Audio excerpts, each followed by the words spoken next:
याचे देई गडे देवाचे भजन आणि कहे ज्ञान नाही कोठे। भगवंताला जाणण्याचं ज्ञान याच नरद्यामध्ये टाकलेलं आहे। 84 लक्ष जीवयोनी त्यात मनुष्य देहा वाचोनी अधिकारी ब्रह्मज्ञानी आन कोणी असेना। फक्त ब्रह्मज्ञानाचा अधिकार फक्त आणि फक्त या नरद्यामध्ये टाकलेला आहे। आणि या नरद्यामध्ये येण्याच्या अगोदर अनेक पद्धतीचे जन्म मृत्यूचे फेरे मारत मारत आम्ही या नरद्यामध्ये आलो। हा नरदेय देव दुर्लभ आहे। दुर्लभो मानुषो देव दीनाम क्षणभंगुरहा। देव दुर्लभ आहे, आपल्याला तो मिळाला म्हणून आपल्याला त्याची किंमत वाटत नाही। स्वर्गाधिक अमराधिक देवांना याची किंमत वाटते, त्यांना तो मिळत नाही। स्वर्गीचे अमर इच्छिता ती देवा मृत्युलोकी भावा जन्मामा।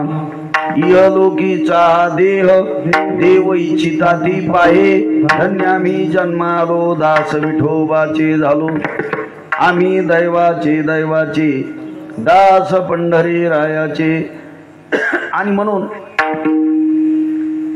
देव दुर्लभ असणारा नरदी आपल्याला मिळाला। पंखा जर नाही सुरू ठेवला तर गरमत, आणि पंखा सुरू ठेवला तर साऱ्या गावाचा धूर इथे येऊन आपल्या डोळ्यात जातोय। विठाला विठाला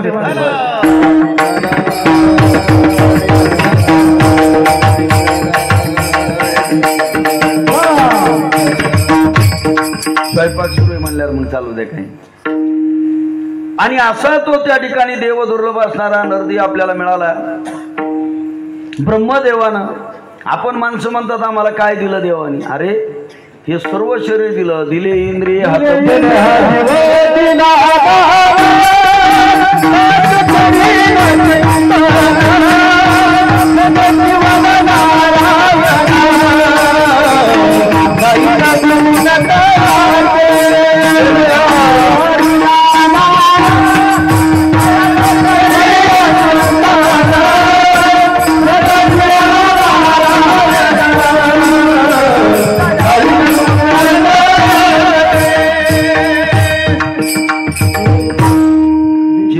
जीव दिला दान तयाचे करीन चिंतन। जग जीवन नारायण गायन गुण तयाचे किंवा दिले इंद्रिय हातपाय कान। डोळे मुख बोलाया वचन जेने तो जोडशे नारायण नाशे जीवपन भवरोग। अशा पद्धतीचा देव दुर्लभ नरदेय मिळाला। या नरदेयामध्ये जेव्हा जेव्हा आम्ही आलो त्या नरद्यामध्ये येण्याच्या अगोदर अनेक योनी आपण 84 लक्ष फिरलो। प्रत्येक योनीमध्ये जन्म घेत असताना गर्भाचं दुःख आहे। त्या गर्भवासाचं दुःख असं आहे, भगवान कपिल महामुनी श्रीमद भागवत ग्रंथामध्ये आपल्या आईला देवहूतीला ज्ञान सांगताना सांगतात की आई, जेव्हा मनुष्य नरद्याचा आश्रय करतो तेव्हा एका रात्रीमध्ये त्या गर्भाचं रजामध्ये रूपांतर होतं। 5 रात्रीमध्ये त्या गर्भाचा बुडबुडा तयार होतो। 10 रात्रीमध्ये त्या गर्भाची अंठळी तयार होते। 1 महिन्यामध्ये त्या गर्भाचं डोकं तयार होतं। 2ऱ्या महिन्यामध्ये हातपाय तयार होतात। 3ऱ्या महिन्यामध्ये हातापायाच्या बोटांना नख तयार होतात। 4थ्या महिन्यामध्ये भगवंत त्याचे सप्तधातू बनवतो। 5व्या महिन्यामध्ये त्या गर्भाला तहान भूक याची जाणीव होऊ लागते। 6व्या महिन्यामध्ये भगवान परमात्मा आईच्या कुशीमध्ये त्या गर्भाला उजव्या कुशीवर फिरवतो आणि 6व्या महिन्यापासून तो गर्भ आईच्या पोटामध्ये फिरू लागतो।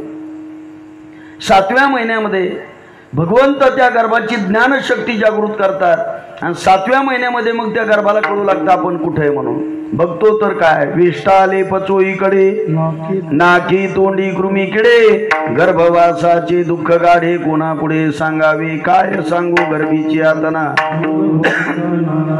मज भोगिता नारायणा मास मळमूत्र दाना तुझ क्षणोक्षणा ध्यात असे। आणि तेव्हा तो गर्भ देवाला प्रार्थना करतो की देवा एक वेळ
आपणही सगळेजण आईच्या गर्भात होतो तेव्हा आम्ही देवाला हीच प्रार्थना केली होती, एक वेळ करी या दुःखा वेगळे दुरिताचे जाळे उगवणी.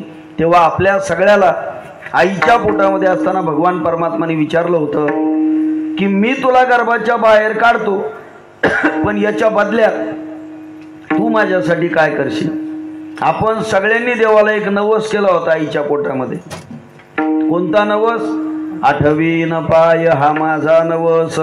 देवा तू जर आम्हाला गर्भाच्या बाहेर काढलं, आमचा तुला नवस आहे, आम्ही तुझ्या पायाची आठवण ठेवू. पण देव हुशार आहे, चतुर आहे भगवान परमात्मा. भगवंताने आम्हाला विचारलं काय हरकत नाही, तू माझ्या पायाची आठवण ठेवशील, पण सप्ताह सुरू आहे तोपर्यंत ठेवशील काय, श्रावण महिन्यापुरती ठेवशील का, एकादशीला भजनाला येशील, नेमकं सांग. तेव्हा पहिलं खोटं आम्ही देवाला गर्भातच बोललो. आठवीन पाय हा माझा नवस, रात्र आणि दिवस पांडुरंगा, रात्रंदिवस मी भजनाशिवाय दुसरं काहीच करणार नाही, असं आपण सगळ्या जणांनी गर्भात देवाला नवस केला होता. याच्यातला खरा किती आणि खोटा किती आपापल्या मनाला विचारा. विठाला विठाला.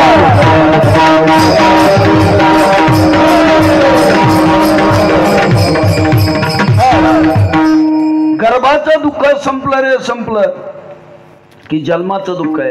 ती मदालसा त्या ठिकाणी सांगते, नवमास कष्टलाशी दाव्याने प्रसूत झाली, येताची कर्म झाडी तुझी मान अडकली, आता तू जननी रे दुःखे धाये मोकली, स्मरेचा हरिहरा जय श्री कृष्ण माऊली, पर्यदे मदाले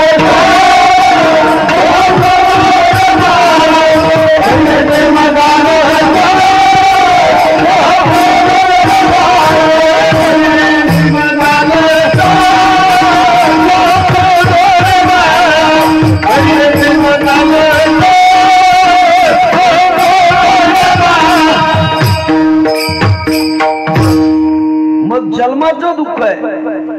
आणि जन्मल्याच्या नंतर लहानपणातलं दुःख लहानपणी, तरुणपणातलं दुःख तरुणपणी, आणि म्हातारपणातलं दुःख म्हातारपणी. आपल्याला वाटतं बोला अनमुला करायला काही दुःख नाही, काय नाही, मजा जीवन आहे, पेपर वाचायचं काम नाही, टी व्ही पाहायचं काम नाही, कोण कोणत्या गटात घुसलं, कोण कोणत्या गटातून बाहेर पडलं, काय लेकराला कळतं काय नाही, मजाच आपल्याला वाटते त्याची मजा. पण त्या लेकराला त्याची मजा वाटत नाही, कारण लेकराला तहान लागलेली सांगता येत नाही, भूक लागलेली सांगता येत नाही, त्या लेकराला शी झालेलं कळत नाही, शू झालेलं कळत नाही. मी तर नेहमी सांगत असतो विनोदानं, सगळे लोक म्हणतात की नाही शेंबूड खारट आहे म्हणून, शेंबूड उगा पाहू नका माझ्याकडं, सगळ्याला माहिती आहे खारट आहे म्हणून. मग हे शेंबूड का आपण अशात खाऊन पाहिला का? लहानपणी अशी मजा होती. पहिलं लहानपण चांगलं होतं, आताचं तसं आता लहानपण चांगलं नाही. आताचे लेकरं जन्मल्यापासून मोबाईल आहे त्याच्या हातात, त्याच्यामुळं ते लहानपण हरवलंय त्यांचं. लहानपण असं मस्तीत असलं पाहिजे, खोडसळपणा असायचा लहानपणी. पोरं खेळायचे, गोट्या खेळायचे, विटी दांडू खेळायचे, चेंडू लगोरी खेळायचे, एकमेकाला कोचा पाडायचे, भांडणं करायचे. कुठं आता होतं वेळ तसं? अहो तेव्हाचे लोक इतके मजेत आहे. जुने लोक आपल्या पुढे बसलेले पहा कसे भारी दिसते ते. आजही त्याला काही टेन्शन नाही, मस्त मजात त्या ठिकाणी चेहरे त्याचे खुललेले, टकाटक मस्त आनंदाने जीवन जगतात ते. कशामुळं तर जुना काळ त्यांनी पाहिलेला आहे. जुन्या काळामध्ये लोकांकडे पैसे कमी होते पण मजा होती, एकमेकाला द्यायची भावना होती, एकमेकाच्या सुखादुःखात माणसं मनापासून सहभागी होत होते. आता होतात सहभागी पण उगा लोकाला दाखवायसाठी. याला मौतीला सुद्धा जायला वेळ नाही कोणाच्या, पण जातो कहून तर बाकीचे लोक म्हणते सारे दिसले तुम्ही नाही दिसले बुवा, म्हणून याला बळच मोटरसायकलला किक मारून जाणं बुवा, नाही तर जायची इच्छा नाही कोणाची कुठं. जुन्या काळामध्ये रस्ते मातीचे होते, घरं मातीचे होते, माणसाची मन सुद्धा मातीसारखी मऊ होती. आता रस्ते सिमेंटाचे, घरं सिमेंटाचे, आणि माणसं बी निबर धडक झाली सिमेंटासारखी. काय कोणाला प्रेम नाही, काय नाही. ते म्हणले आमच्याचं पाय मोडा जाऊन, ते म्हणे असं काय होताच म्हणे तो तसा. बरं झालं एक मोडा का दोन मोडे म्हणजे पाहत. मजा वाटत नाही आपल्याला. दुसऱ्याच्या दुःखात आम्हाला त्या ठिकाणी मजा वाटते. आनंद जीवनातला संपला. जुन्या काळामध्ये लेकरं पहा तुम्ही, हे शाळेत जेव्हा पोरं जायचे ना, ही म्हातारे जेव्हा पोरं होते, आम्ही सुद्धा शाळेत गेलो. खाकी चड्डी पांढरा शर्ट, चड्डी राहायची हाफ चड्डी आणि पांढरा शर्ट. शाळेला पण एकच खोली राहायची, त्याला ऑफिस म्हणायची. आणि बाकीचे वर्ग शाळेच्या अवतीभोवतीचे झाडं राहायचे, त्या झाडाच्या खाली वर्ग बसायचे. गुरुजी खुर्ची टाकून बसायचे. वर्ग त्या ठिकाणी तो घंटा वाजला की तास संपायचा, आणि तास संपला की गुरुजी निघून जायचे त्या ऑफिसमध्ये. आणि मग मधल्या वेळेस पोरं काय करायचे, जिथं बसलेले होते त्या झाडाखालची वाळू अशी चड्डीत भरायची. चड्डीत ती वाळू भरायची ना अशी गंज टाकायची. मास्तर येऊस्तर असे 5-50 गंज तयार करायची. जुन्या काळामध्ये मग हिवाळ्याच्या दिवसामध्ये शेंबूड यायचे. शेंबडाचे 3 प्रकार आहे, पातळ शेंबूड, मध्यम शेंबूड आणि घट्ट शेंबूड. ही वेदांताचा भाग आहे. त्याच्यापैकी जो पातळ शेंबूड आहे हिवाळ्यामध्ये, त्या हिवाळ्यामधला पातळ शेंबूड आला की पोरं काय करायचे, असा शेंबूड ते असा मनगटाने पुसायचे. आणि मनगटाने शेंबूड पुसल्याच्या नंतर ते मनगट पुन्हा असं शर्टाला पुसायचं नाही, ते तसंच राहू द्यायचे. आणि मग ऊन पडल्याच्या नंतर ते वाळायचं शेंबूड, आणि मग बॅगडासारखा असा चकचक चकचक चमकायचं. आणि तेवढं करून जर शेंबूड आवरला नाही तर मग काय करायची पोरं, अशी जिभीनाक चाटायची. सगळ्यांना तवा चाटून पाहिलाय म्हणून सगळ्याला माहिती शेंबूड खरं ठेवू ग, माझ्याकडे पाहू नका, विठाला विठाला.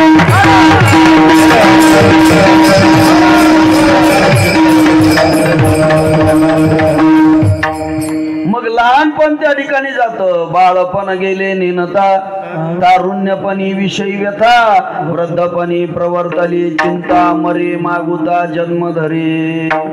लहानपण 12-15 वर्षाचं खेळण्यात जातं. बाळपणे आईशी वरुषे गेली 12, आणि खेळता या पोरा नानामते.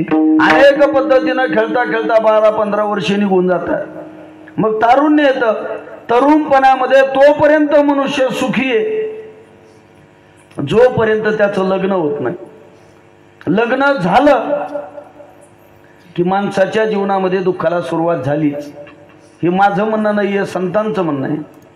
संतांनी त्या ठिकाणी सांगितलं, स्त्री हाताशी धरिता देख, वाढे प्रपंचाचे थोर दुःख, गृह पाहिजे आवश्यक, भोगार्थ जाणतीच्या विठाला विठाला.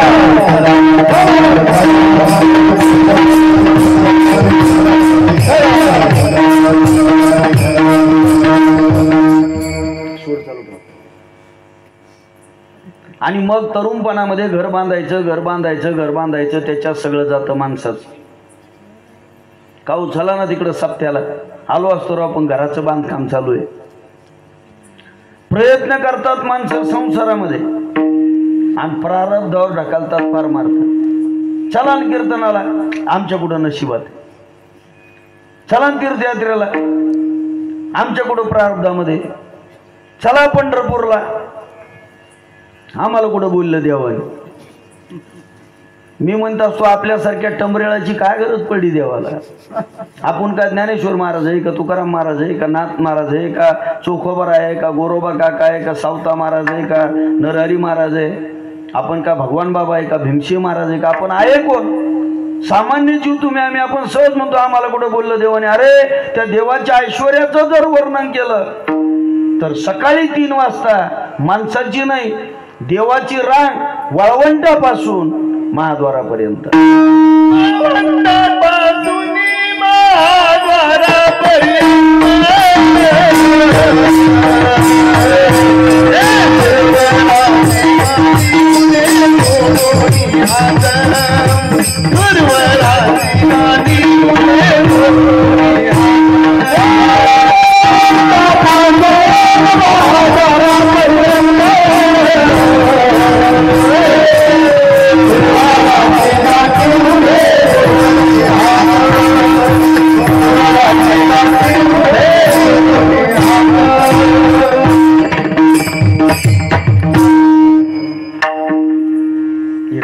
थोडं चालू ठेवायचं.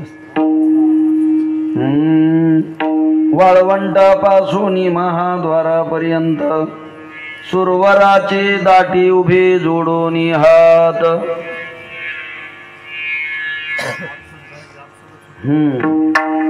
ती पेटी ठेवायला पाहिजे हार्मोनियम. कारण मी नेहमी सांगत असतो कीर्तनामध्ये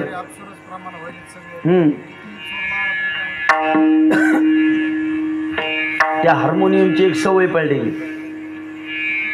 कीर्तनामध्ये कथेमध्ये हार्मोनियम असला का मग ते स्वरात राहतं. तसं पाहिलं तर कीर्तनात त्याचं काम नाही, पण एकदा स्वर लागला सगळा पहिल्यापासून तर मग ते सगळं व्यवस्थित होतं. ती सवय असते. मी नेहमी सांगत असतो ना, ही एक सवय. आणि आपल्या महाराज मंडळीला पुन्हा एक सवय यायला माहीत नसेल, सांगू का तुम्हाला? आमच्या सगळ्या लोकांना पुन्हा एक सवय, ज्या दिवशी आम्हाला पाकिट भेटत नाही त्या दिवशी आम्हाला झोप येत. त्या लॉकडाऊनच्या काळात सगळे जागेच होतो आम्ही. रात्र रात्र आम्हाला झोप नाही, कारण सप्ते बंद होते कोरोनाच्या काळात. सगळे महाराज लोक जागेच.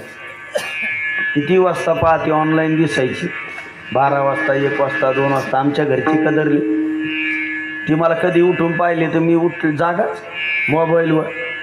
2 महिने झाले. तिनं विचार केला, म्हणले बरोबर यायला सवय. एक दिवस तिनं उठून पाहिलं तर मी 10:30 वाजले जागाच, 11 वाजले जागाच, 11:30 वाजले जागाच. 12 वाजता मग तिनं काय केलं, जुनं एक नारळ होतं ते नारळ काढलं. माझ्याच पाकिटामध्ये माझे चोरलेले पैसे 3000 रुपये टाकले. आणि बरोबर 12 वाजता येऊन मला बुक्का, नारळण, पाकिट, पुंडलिकावरती हरी विठ्ठल श्री ज्ञानदेव तुकाराम, मग मला गुरुपून झोप लागली. तसेची सवय. आणि तेव्हा वाळवंटापासून महाद्वारापर्यंत सुरवराची दाटी उभे जोडून हात. शुक सनकाधिक नारद तुंबर भक्ताच्या कोटे खवाडाडोनी पाहता ती जगजेठी. रंभाधिक नाचती उभ्या जोडून हात. त्रिशूळ डमरू घेऊन आला गिरजेचा कांत. ज्याच्या रांगेमध्ये स्वतः महादेव उभे, आणि हो म्हणतो आम्हाला नाही बोललं देवाने. मग ज्याच्या दर्शनाच्या रांगेत इंद्र उभा आहे, महादेव उभे, त्याला आपल्यासारख्या टंबरळाची काय गरज पडली? आपल्याला देव, माझं एक लक्षात ठेवा, आपल्याला देव कधीच बोलवणार नाही. आणि ज्या दिवशी देव आपल्याला बोलवीन त्या दिवशी आपल्या डिजिटल पत्रिका छापलेल्या असत्या. यांना देव आज्ञा झालेली आहे. यांच्या 10व्याचा कार्यक्रम नाथ महाराजांच्या मंदिराच्या पाठीमागं पैठणला घाटावर होत आहे. आणि त्यांच्या मुलीकडून जेवणाचा कार्यक्रम तेली मंगल कार्यालयामध्ये होत आहे. विठाला विठाला.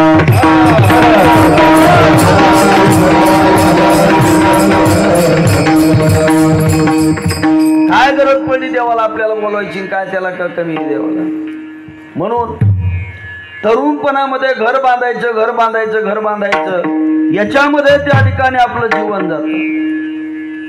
आणि म्हातारपणी, वृद्धपणी प्रवर्तली चिंता, मरे मागुता जन्मधरी. म्हातारपणी एवढं वाईट आहे. अंगम गलितम पलितम मुंडम. अंग गलित गात्र होतं, शरीर त्या ठिकाणी थरथर कापतं. तरुणपणामध्ये असणारे सफरचंदासारखे गाल एकदम खोबऱ्याच्या वाटीसारखे होतात. खोबऱ्याची वाटी झाले असे मुख, गळत असे नाक श्लेष्मपुरी. म्हातारपणामध्ये काय होतं, इथून या पर्वतामधून 2 नद्या निघतात, गंगा आणि यमुना. इथून निघालेल्या गंगा यमुना कुठं जातात? इथं नाशिक त्र्यंबकेश्वरला. त्याच्यात पुन्हा 2 नद्या त्या ठिकाणी मिक्स होतात. आणि या 4 नद्याचं पाणी कुठं? इथं गंगासागरला. सब तीरथ बार बार गंगासागर एक बार. मग डोळ्यातलं पाणी, नाकातला शेंबूड आणि तोंडातली लाळ एकत्र होऊन त्याच्या अंगावर पडतील. त्याच्यानंतर मग त्रिवेणी संगमी नाना तीर्थे भ्रमी. मग त्रिवेणी संगम येतो. नाक मुख गळू लागले, हात पाय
नाही हात पाय डोळा पडली झापड कर्ण हे बधीर झाले वाचा बोले बोबड नाक मुख गळू लागले लाळ आणि शेंबुड श्वाना परी गती झाले अवघे करती आड आता तुम्ही संत माय बाप उपकार करा. अशा पद्धतीचं जीवन आपलं म्हातारपणामध्ये. आणि म्हणून जोपर्यंत आपल्यामध्ये तारुण्य आहे तोपर्यंत आपण परमार्थ करून घेतला पाहिजे. कारण तरुणपणामध्ये जो परमार्थ आहे तो म्हातारपणामध्ये करता येत नाही. तरणा भाग्यवंत नटे हरी कीर्तनात. आणि म्हणून तरुणपणामध्ये कथा कीर्तनाचा आनंद आपण आपल्या जीवनामध्ये घेतला पाहिजे. आपल्याला जर त्या ठिकाणी या भवसिंधूतून कायमचं मुक्त व्हायचं असेल, कारण ही जन्म मृत्यूची त्या ठिकाणी असणारी शाळा आहे. जन्म झाला की मृत्यू आणि मृत्यू झाला की पुन्हा जन्म आहे. उपजेते नाशे नाशिले पुनरपी दिशे हे घटिका यंत्र जैसे परिभ्रमेगा देहाची गावा आलिया जन्म मृत्यूची सोहळिया ना म्हणून धनंजया जिया परी. इथं जन्म आणि जन्माच्या नंतर मृत्यू हा ठरलेला आहे. आणि म्हणून या जन्म मृत्यूच्या फेऱ्यातून जर आपल्याला चुकायचं असेल, मुक्त व्हायचं असेल, भवसिंधूतून तरुण जायचं असेल, जन्म मरणातीत व्हायचं असेल तर आपण काय केलं पाहिजे? अभंगाचं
रामकंठी धरा जिने चुकी फिरा गर्भवास. असं त्या ठिकाणी जगद्गुरु तुकोबाराय म्हणतात आपण केलं पाहिजे की ज्याच्यामुळं पुन्हा गर्भवासाला यायचं काम आपल्याला शिल्लक न राहिलं पाहिजे. तुका म्हणे एका मरणीची सरे उत्तमाची उरे कीर्ती मागे. एकाच मरणानं आपलं मरण शेवटचं राहिलं पाहिजे आणि मृत्यूच्या नंतर आपली कीर्ती पाठीमागे शिल्लक राहिली पाहिजे. जर जिवंतपणे आम्ही या नरदेहामध्ये येऊन ज्ञान मिळवलं नाही आणि मेल्याच्या नंतर जर आपली कीर्ती पाठीमागे शिल्लक राहत नसल तर आपलं जगणंही उपयोगाचं नाही आणि मरणंही उपयोगाचं नाही. विठाला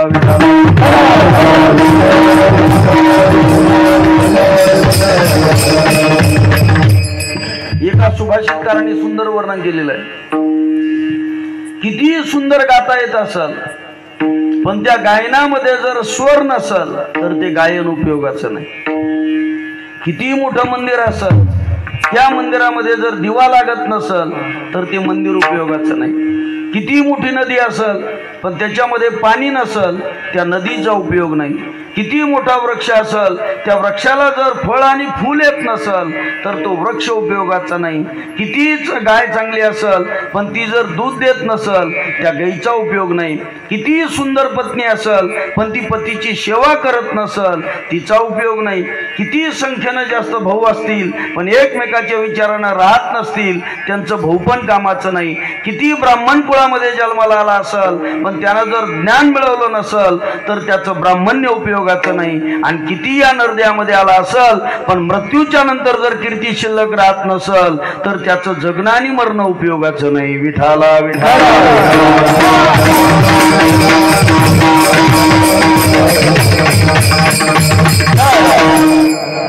आता अर्थ सांगितला, आता सुभाषित म्हणून दाखवतो. का विद्या कविता स्वर स्वर विना दीपा विना मंदिरा, भार्या भक्ती विना नदी जल विना, धेनुष्य दुग्धा विना, भ्राता स्नेह विना तरु फल विना, विद्या विना ब्राह्मणा, व्यर्थ जन्म निरर्थकम क्षितितले, किम जन्म कीर्ती विना. विठाला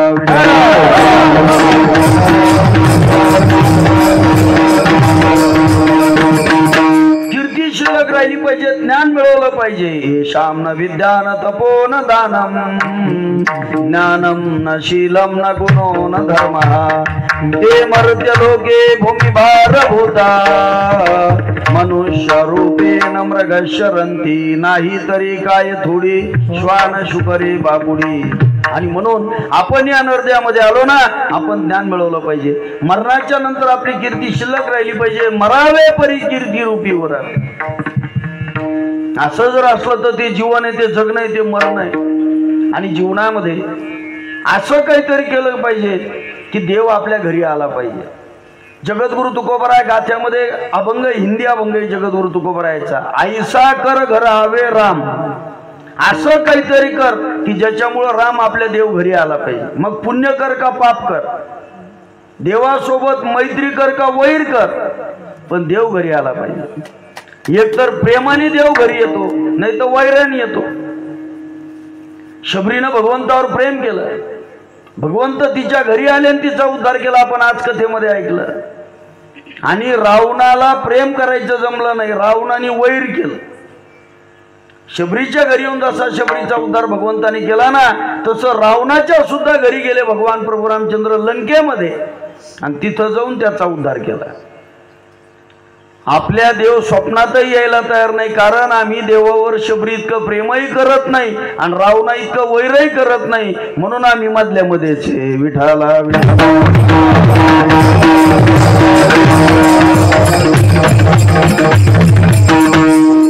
आणि जीवनामध्ये असा परमार्थ केला पाहिजे की ज्या परमार्थामध्ये निष्ठा असली पाहिजे, प्रेम असलं पाहिजे. एक नामचिंतन भगवंताचं केलं पाहिजे. एक धरीला चित्ती आम्ही रखुमाईचा पती, एक गाऊ आम्ही विठोबाचे नाम, आणि कापे काम नाही आता किंवा आपुला तो एक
आपुला तो एक देव करुणी घ्यावा, तिने विन जीवा सुख नोहे, ये रती माईके दुःखाची जनती नाही आधी अंती अवसान. एक भगवान परमात्मा आपण केला पाहिजे.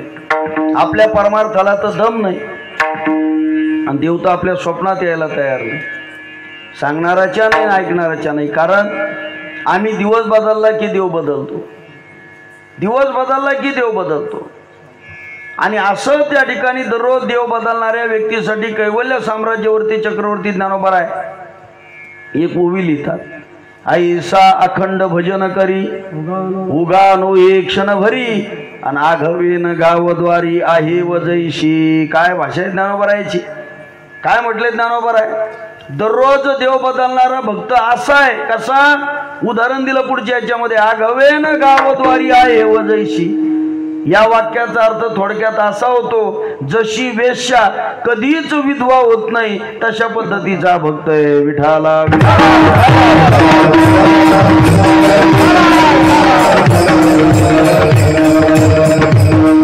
आपला एवढा देवदेव चालू आहे, देव आमच्या स्वप्नात यायला तयार नाही.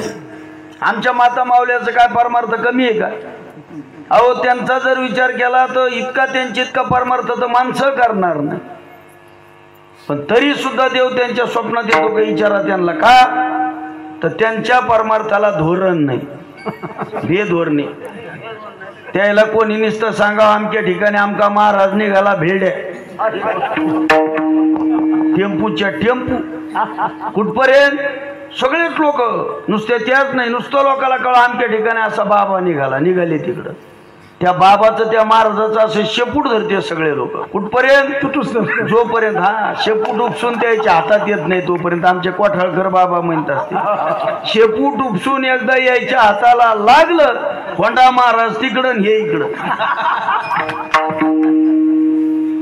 म्हणून आपण त्या ठिकाणी अशा पद्धतीनं त्या ठिकाणी परमार्थ केला पाहिजे, त्याच्यात निष्ठा असली पाहिजे. आता सध्या ह्या मागच्या 8-10 महिन्यापासून आमच्या महिला मंडळ महादेवाच्या नादी लागले. अरे महादेवाच्या नादी आताच नाही, कायम स्वरूपी असलं पाहिजे. कारण हरिहरा भेद नाही नका करू वाद, एक एकाची हृदय गोडी साखरेच्या ठाई. एक सांगू तुम्हाला, जीवनभर आपण भगवान शंकराची पूजा केली पाहिजे. आणि नाही काही आपल्याला पूजेला मिळालं तर एक पासाभर पाणी म्हणजे गुंडीभर पाणी, एक बेलाचं पान आणि थोड्या चंदन अक्षदा. जगद्गुरु तुकोबराय सांगतात, एक बिल्वदळ चंदन अक्षदा पूजन करिता सोपे बहु. सगळ्यात सोपं पूजन आहे भगवान शंकराचं. आता महिला मंडळ जे एवढं पूजा करायला लागलं, मला सांगा इमानदारीना, महादेव काय एवढा येडा आहे का? तो म्हणीन आतापर्यंत काय मी नव्हतो का तुम्ही नव्हत्या? जे शिवरात्रीला यायच्या, श्रावण सोमवारी यायच्या तर मध्ये कुंकड गायब व्हायच्या तर मेळ लागत नव्हता. आता सध्या 8 महिन्यापासून 10 महिन्यापासून महादेव काय येणे असा शेवळून काढला. त्या महादेवावर असं पाणीच पाणी, कवा जातो महादेव भिडलेला, त्याच्यावरचं पाणी काही येणे वाळू दिलं. माणसाला तर दर्शनच भेटत नाही महादेवाचं. कहून कवा पाहत यायचा गराडात. आणि त्या महाराजांनी सांगितलं याला 5 सोमवार करा. कशाचे? पशुपती. पशुपतीनाथाचे. आणि 5 सोमवार करा. 6व्या सोमवारी जर तुम्ही गेले तर काय अर्धंगवायू होईल का? पण ते त्यांना माहिती, महाराजांनी नाडी ओळखली. मिश्राजी महाराजांनी हे सगळ्याला दुःख आहे आणि ते दुःख जाण्यासाठी खरं आहे ते एक लोटा जल सब समस्या का हल. आणि मग ते सगळेजण तिथं त्या महादेवाच्या मंदिरामध्ये, मग मधल्या बेलाचे पान त्या मधल्या पानाला मध लावायचा, ते बेलाचं पान हे आमच्याच बाजूला व्हायचं, असंच करायचं तसंच करायचं. माणसाला बी सांगितलं तुम्हाला जर काही प्रॉब्लेम असते तर नंदीच्या कानात सांगा म्हणे. एक जण पाठ्या असा भिल्डा नंदीला सांगायला, मी दर्शन करून पाहून घंटा बसलो तरी सांगित होता, म्हणलं लयच कुठून बाहेर काढा वाटतं मला घरात. एवढा पाहून घंटा जर पाडा वाचितोय नंदीच्या काना. देवाची पूजा करू नये असं नाही, त्याच्यामध्ये भाव असला पाहिजे. परमार्थ काही वेगळा नाही.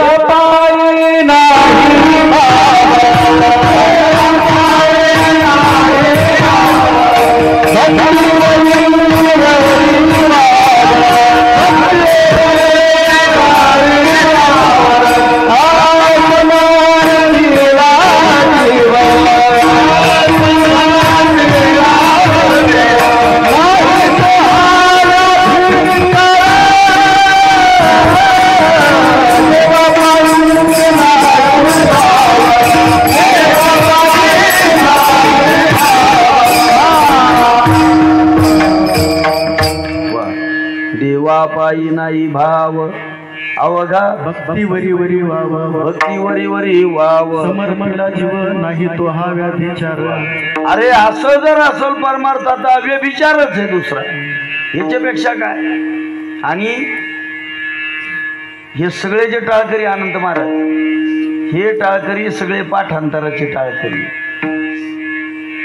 कारण मी नेहमी सांगत असतो कीर्तनकाराला त्यांच्या नशिबानेचे पाठांतराचे टाळकरी मिळतात नाही तर किती गर्दी आहे म्हणणाराची याच्यापेक्षा ती कशा पद्धतीनं प्रमाण म्हणतात आणि प्रमाणात म्हणतात हे आलं पाहिजे नाही तर काही काही काय असतं टाळकरी मस्त उभे आणि काय नाही त्यांचं महाराजच्या बोलण्याकडे लक्ष नाही काय नाही काय सुख शब्द आला की दिलं सुखाचं प्रमाण आला संसार शब्द दिलं संसारात ठोकून प्रमाण का चालला विषय कुठं चालला कशाचं काय मिळालं ताण आहे नाव आलं की दिलं प्रमाण असं कधी कधी महाराजाच्या बाबतीत टाळकऱ्याचं आणि कधी कधी बिचारे टाळकरी हुशार असतात ती इतके त्या ठिकाणी तयारीचे टाळकरी यांच्यासारखे की नुसतं महाराजांनी तिकडं वाक्य बोलायचं आणि यांनी प्रमाण द्यायचं असे तरबेज नाटाचे प्रमाण करायला नाट खुळा नाटाचं प्रमाण हे सगळे म्हणणारे नाटाचे टाळकरी असेल नाट करायचं नाही याच्या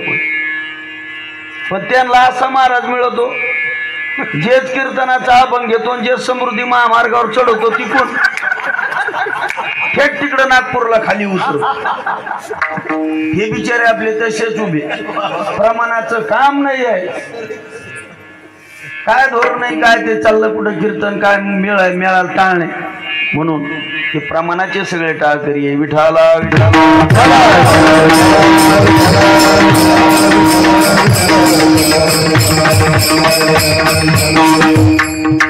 म्हणून जीवनामध्ये त्या ठिकाणी परमार्थ करत असताना आनंदाने केला पाहिजे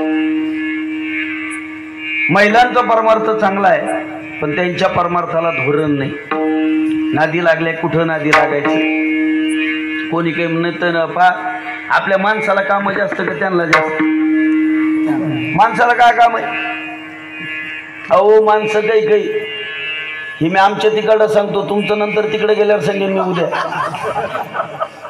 माणसं काही काही नुसते असे सकाळी उठले आंघोळ करते 2-4 भाकरी मोरगळून खाते जेच मोटरसायकलला किक मारली चालला परतूरला चालला इकडे दुसरीकडे कुठं ह्या हाटलीतून त्या हाटली त्या कटिंगीच्या दुकानातून ह्या कटिंगीच्या दुकानात इकाडा पेपर तिकडं तिकाडा पेपर इकडं काय आणत नाही नेत नाही काय नाही आणि विचारलं का कुंकडे घेत काहीच नाही म्हणजे आणलंच काही नाही सामानच नाही पण महिला मंडळाचं त्या ठिकाणी एवढा परमार्थ मी नेहमी सांगत असतो महिला मंडळ सकाळी सगळ्याच्या अगोदर उठायचं अंगण झाडायचं सडा टाकायचा आंघोळ करायची सगळे झोपीतून उठायच्या अगोदर एकदा गोल्डन दुधाचा चहा करून दानकायचा सगळे उठल्या राहायचं मग टाक पाणी कालच्यावर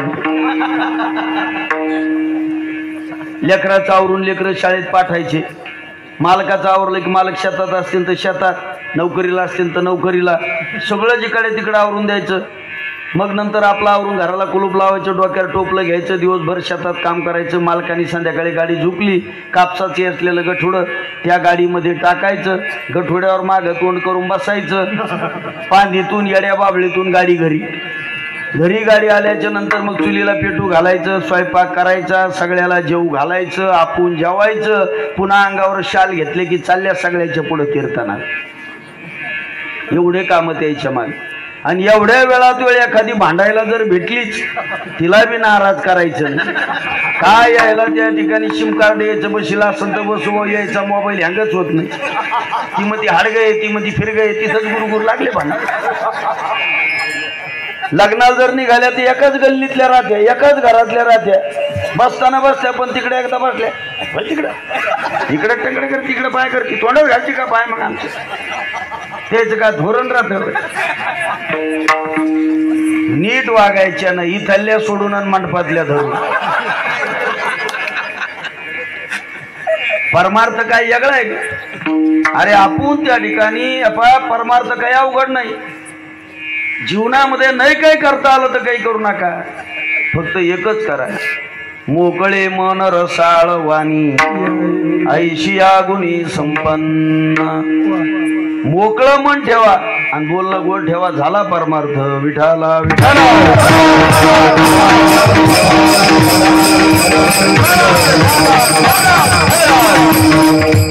आणि मनुष्यानं त्या ठिकाणी जीवनामध्ये सरळ वागायचं. मनामध्ये कोणाबद्दल कपट ठेवायचं नाही. जे असं नेपा भांडणं होत असतात जीवनामध्ये, आधी कोणाबद्दल धरायची नाही. झाला परमार्थच झाला.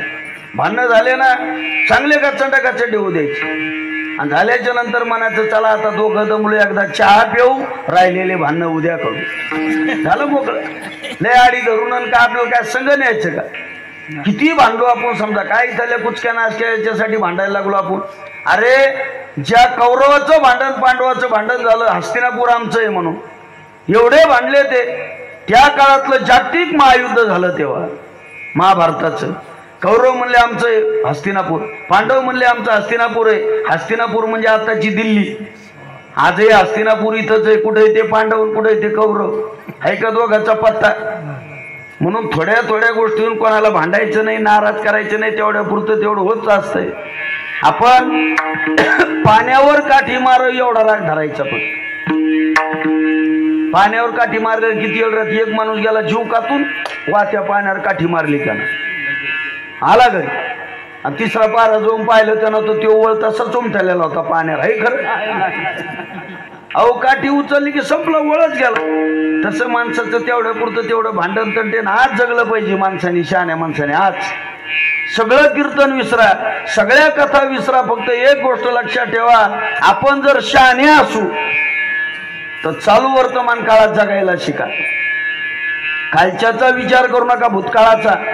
आणि उद्याचा विचार करू नका. ज्याने आम्हाला आजपर्यंत सांभाळलं ते उद्या पण सांभाळणार आहे. आणि झाडावर झोपणारे पक्षी, त्या बिचारायला तर हात नाही, तरी सुद्धा भगवान परमात्मा झोपेमध्ये त्या हात नसणाऱ्या पक्षाला झाडावून पडू देत नाही. आमच्याकडे तर सगळं आहे, तरी आम्ही बी घाबरतो. आम्ही आज जगलं पाहिजे. आज चालू वर्तमान करा. काही काही लोक कालच्याने परेशान आहे भूतकाळामुळं, आणि काही काही उद्यामुळं भविष्य काळामुळं परेशान आहे. मग आज जगायचं राहायला लागलं तसं. आज जगलं पाहिजे माणसं. काही काही लोक कालच्यामुळं परेशान. अशी जेवायला पंगत बसली, खीर केली होती जेवायला, सगळेजण वाट्याची वाट्या खीर प्यायला लागले. एक जण माझ्याजवळ बसला होता, तो रडायला लागला. मी त्याच्याकडे पाहिलं, म्हणलं जेवण काऊन रडता? तो म्हणे महाराज काय वाईट दिवस काढले राव. म्हणला चटणीवर तेल नव्हतं म्हणला तवा आम्हाला, म्हणजे भूतकाळ जुना. अरे म्या म्हणलं तवा नव्हतं, पण वर पेना आता खीर 2-4 भगवणे पिना म्हणलं. कालच्यामुळं कशाला रडतो? आणि काही काही उद्यामुळं परेशान. अशी जेवायची पंगत बसली, पंक्तीवाले गुलाबजांबू केले. म्हातारे ना 4-4 वाट्या पाक प्याला आणि गुलाबजांबू 10 आणले. माझ्याजवळ एक बसला होता, तो रडत होता. मी त्याला म्हणलं भाऊ खाणं गुलाबजांबू, तोंड रडायला लागला. तो मला मग उद्या काय खाऊ? मी म्हणलं उद्या नांगटातले ढेकळं खाय, पण आज खायला गुलाबजांबू. काही काही उद्यामुळं परेशान, काही काही कालमुळं परेशान. आजचं जगायचं राहायला लागलं तसं. शहाणे जर असो आपण, एकच गोष्ट लक्षात ठेवा माझी, मी दररोज सांगतो कीर्तनात, आज जगा. आणि पुन्हा एक गोष्ट, आपण मिळवलेला जेवढा पैसा आहे, एवढी गोष्ट एक लक्षात ठेवा बरं का.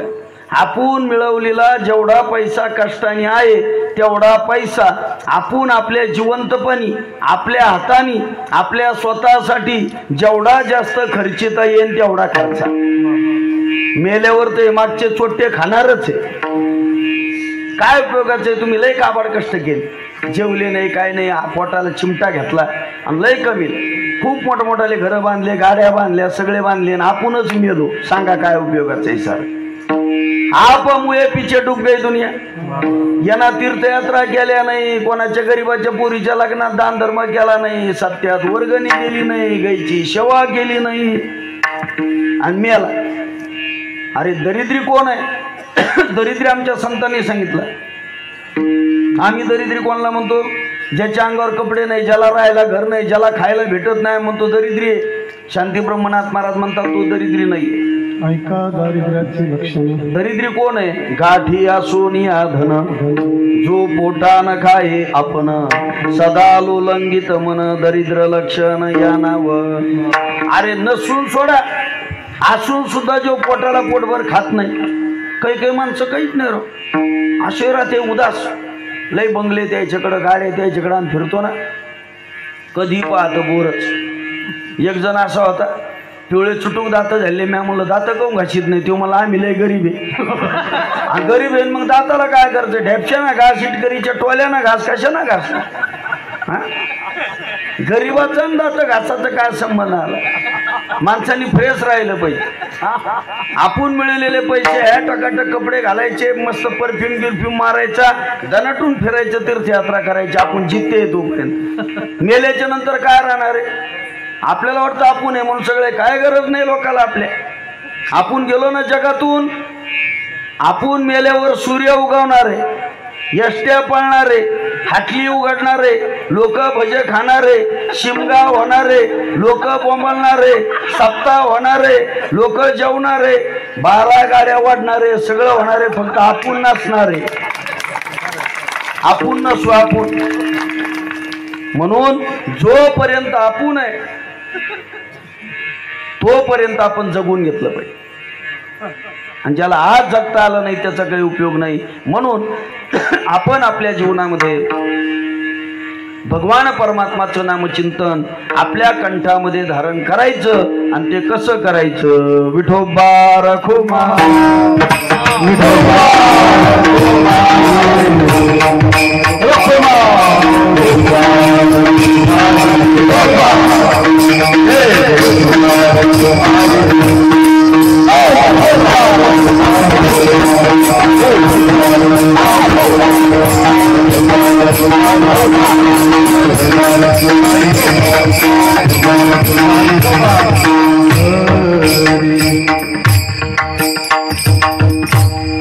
आपला वेळ आता संपलेला आहे जवळपास.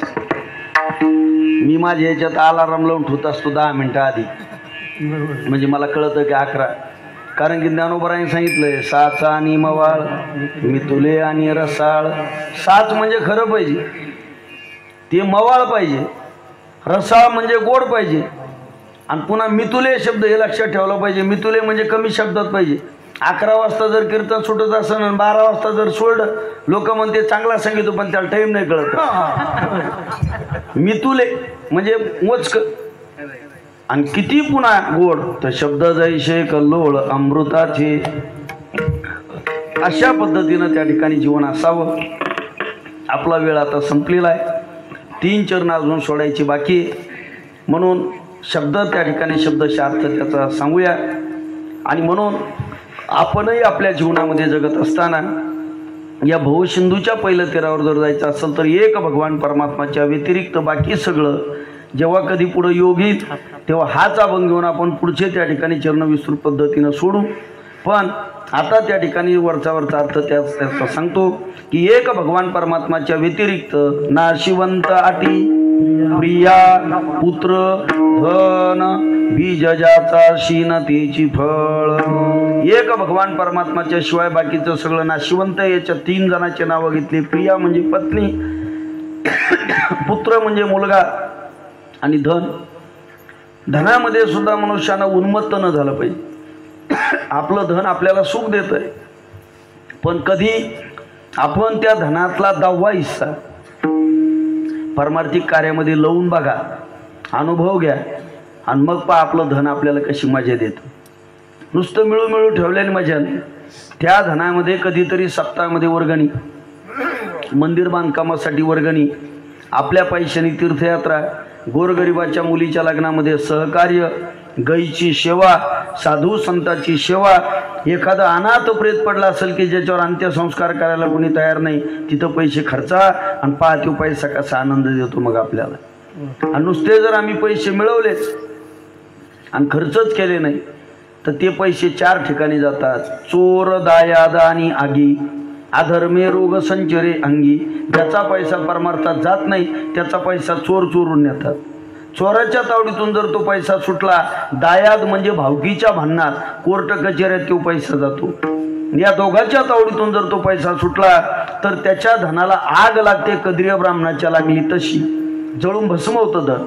आणि या तिघाच्या तावडीतून जर तो पैसा सुटला, अधर्मे रोग संचिरे अंगी, एखादा भयंकर त्याला रोग होतो, मुंबई पुण्यासारख्या मोठ्या हॉस्पिटलमध्ये ICU मध्ये त्याला ठेवलं जातं आणि एका दिवसाचं बिल डॉक्टर 50-50 हजार रुपये काढतो. नको देव बेट्या, सप्त्यात वर्गणी भर आता तिकडं. दिलं पाहिजे. देणाराने देत जावे, घेणाराने घेत जावे, घेता घेता घेणाराने देणाराचे हात घ्यावे. म्हणजे खवाट्यापासून उपसून नाही, आपण बी द्यायचं शिकायचं घेणाराने सुद्धा. आता आम्ही एवढं कमरा बांधू सांगतो, असं करा तसं करा. तुम्ही विचारलं पाहिजे आम्हाला, तुमची पंगत कुठशी करा ती सांगा, आम्ही येतो जेवायला. सांगणाराची पाहिजे की नाही कुठंतरी पंगत असली पाहिजे आमची सुद्धा. आणि म्हणून परमार्थ त्या ठिकाणी शुद्ध हेतूने जर आपण केला तर नक्कीच आपल्याला काही कमी पडत नाही. तुमच्या सगळ्यांच्या आशीर्वादाने, मी काही अहंकार म्हणून सांगत नाही, थोरा मोठ्यांचं ऐकलं, आजही ऐकतो. जोग महाराज शिक्षण संस्थेमधले जे गुरुजन मंडळ यांचं लहानपणापासून ऐकतो मी आमच्या वडिलाच्या संस्कारातून. आणि कोणत्याही संस्थेमध्ये न जाता काही पाठ केली संताची उत्तरी विश्वास आदरे धरून या. 1998ला मी पहिलं कीर्तन केलं आणि कथा गेली गावामध्ये 1998ला. आजपर्यंत माझी जी कालपर्यंतची कथा आली, रामकथा वेगळ्या, भागवत कथा 193 कथा झाल्या माझ्या भागवताच्या. आणि आता 24 तारखेपासून 194वी कथा तिथं त्या तुळजापूर पश्चिम मसला नावाचं गाव आहे, सोलापूर हायवेवर, तिथं ती कथा. हे सगळं त्या ठिकाणी, कारण अखंड भगवंताच्या त्या ठिकाणी याच्यामध्ये आणि नामचिंतनामध्ये रथ भगवंताची कृपा आहे. हे आमचे बंधू सगळे दररोज स्टेटस बघतात की कुठं कुठं कार्यक्रम अखंड चालू आहे तुमच्या सगळ्यांच्या आशीर्वादाने. आणि म्हणून कुणाचंही मन न दुखवता जर परमार्थ केला ना तर तो सोपा परमार्थ आहे. म्हणून धन हे झाडाच्या सावलीसारखं आहे. या धनाचा न धरी भरवसा जैशी तरुवर छाया, याता याती न चुके जरी भोगशील काया, या हरी भजने विना तुझे जन्म जाती वाया, या लागी वैकुंठ नायकाच्या तू चिंती पारे पाया. ओम नमो भगवते वासुदेवाया. आणि म्हणून हे धन झाडाच्या सावलीसारखं आहे. आपल्याकडं जर गरिबी असेल तर माझी विनंती आहे, गरिबीमध्ये कधीच आत्महत्या करू नका. आणि श्रीमंती आली तर कधीच उन्मत्त बनू नका. जमिनीवर पाय ठेवा, आपल्याला काही कमी पडणार नाही. जर संपत्ती रूपी पौर्णिमा आपल्या घरात असेल तर त्यांनी उन्मत्त व्हायचं नाही, कारण 15 दिवसांनी पुन्हा दारिद्र्य रूपी आमुष येणार आहे. आणि ज्याच्याकडे दारिद्र्याची आमुष आहे त्याने पण नाराज होऊन आत्महत्या करायची नाही, कारण पुन्हा 15 दिवसांनी श्रीमंतीची पौर्णिमा येणार आहे. संपत्ती अति पाप घडवी उन्माद अंगी चढे, त्याहुनी गरिबी बहु बरी असे सेवा तुझी आवडे. गर्वे जो फुगला बघोनी सदनी संपत्तीची पौर्णिमा, हे त्याने विसरू नये परिपुढे येणार आहे आम्हा विठाला.